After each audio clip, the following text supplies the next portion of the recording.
Psalm 25 verses 4 and 5 is a prayer for guidance. Show me your ways, Lord. Teach me your paths. Guide me in your truth and teach me, for you are God my Savior, and my hope is in you all day long. These verses remind us to seek God's direction in every aspect of life.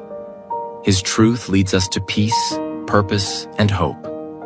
Psalm 25, 4 and 5 encourages us to trust God's wisdom over our own, asking Him to guide our steps and shape our decisions. When we follow His path, we experience the fullness of His love and faithfulness.